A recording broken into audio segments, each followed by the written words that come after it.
Bonjour EB5.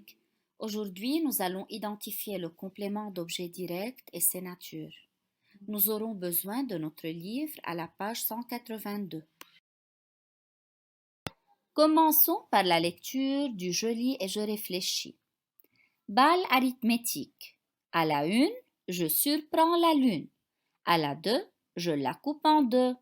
À la 3, je la donne aux oies. À la 4, on veut me combattre. À la 5, je rencontre un prince. À la 6, j'aime une écrevisse. À la 7, j'attrape une comète. À la 8, on me déshérite. À la 9, mes souliers sont neufs. À la 10, j'ai du bénéfice. Après avoir lu la fable ensemble, nous allons observer les deux groupes de mots qui sont en rouge, la lune et une écrevisse. Nous allons voir si nous pouvons les supprimer de la phrase et si nous pouvons leur changer de place. Ensuite, nous allons voir ensemble quelles indications ils donnent par rapport au verbe.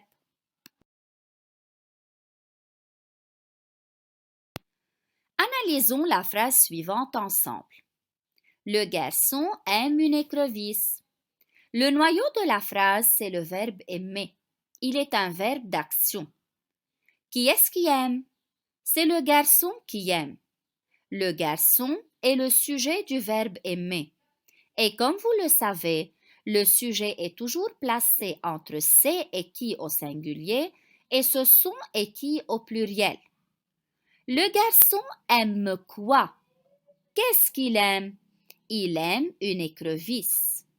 Une écrevisse est un groupe nominal qui m'aide à comprendre le verbe aimer.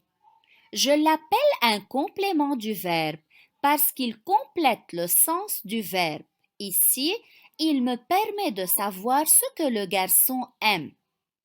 Je dois toujours mettre le complément du verbe après le verbe parce qu'il fait partie du groupe verbal. Je ne peux pas lui changer de place. Je ne peux pas le mettre devant le verbe parce que la phrase n'aura pas de sens. Regardez, le garçon, une écrevisse, aime. C'est une phrase incompréhensible. De même, si je supprime ce complément du verbe, ça veut dire j'enlève une écrevisse, j'aurai une phrase à sens incomplet, comme le garçon aime. Donc, nous sommes d'accord jusqu'à présent que le groupe nominal qui vient directement après le verbe et qui sert à compléter le sens du verbe est essentiel à la phrase et ne peut être ni supprimé ni déplacé parce que je le mets directement après le verbe d'action. Je l'appelle un complément d'objet direct. Pour trouver le COD dans la phrase, je peux poser deux questions. Je peux poser la question qui ou bien la question quoi, mais il faut toujours la poser après le verbe d'action. Oui, j'ai bien dit que pour trouver le COD, il faut poser les questions qui et quoi après un verbe d'action. Parce qu'après le verbe d'état, il n'y a pas de COD. Il y a un attribut du sujet. Même si je pose les mêmes questions qui et quoi, je n'écris pas COD, j'écris attribut du sujet. Regardez les deux exemples qui sont devant vous. C'est le garçon.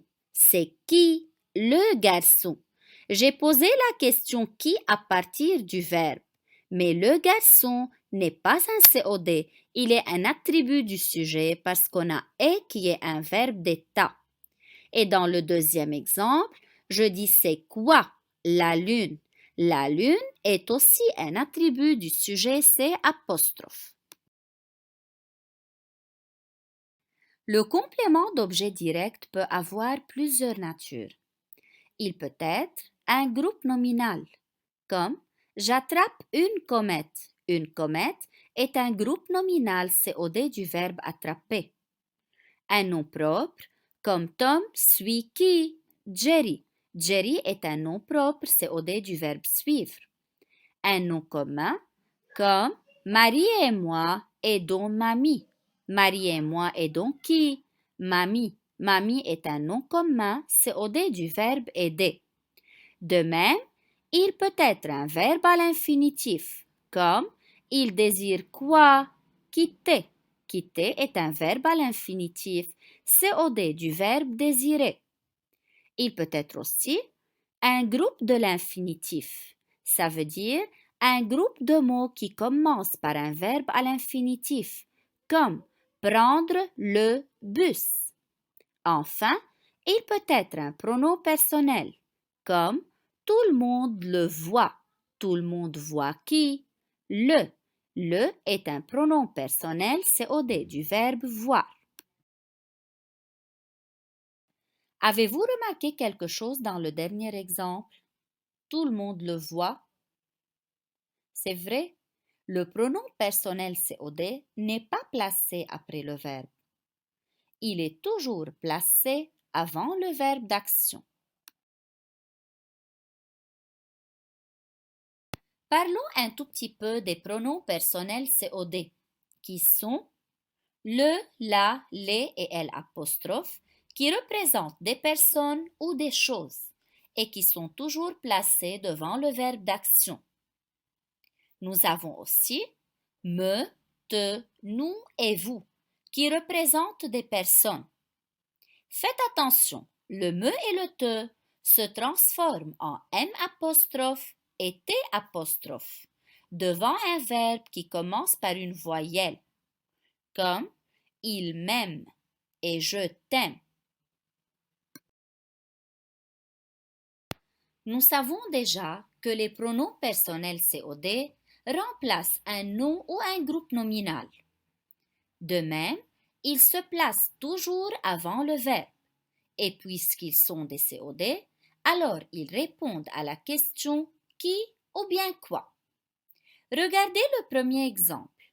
Je regarde les films. Je regarde quoi? Les films. Les films est un groupe nominal COD du verbe regarder. Alors, il est placé après le verbe. Pour le remplacer par un pronom personnel COD, il faut le supprimer et il faut écrire à sa place les. Je n'écris pas je regarde les parce que le les est un pronom personnel COD et les pronoms personnels COD sont toujours placés avant le verbe. Alors, j'écris je les regarde.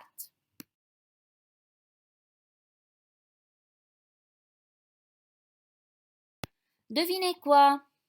Dans la phrase qui est devant nous, nous avons deux le.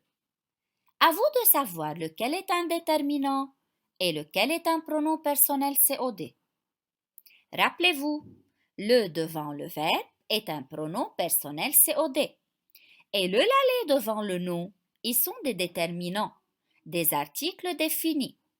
Donc, dans le petit garçon, le est un déterminant.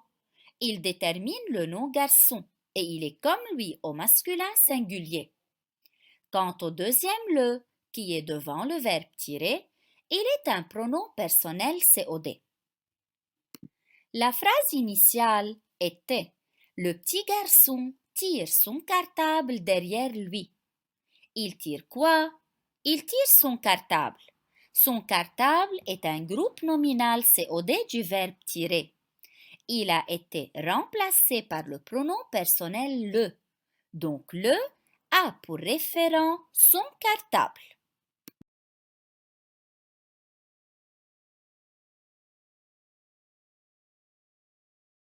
Faisons ensemble un petit rappel de notre leçon.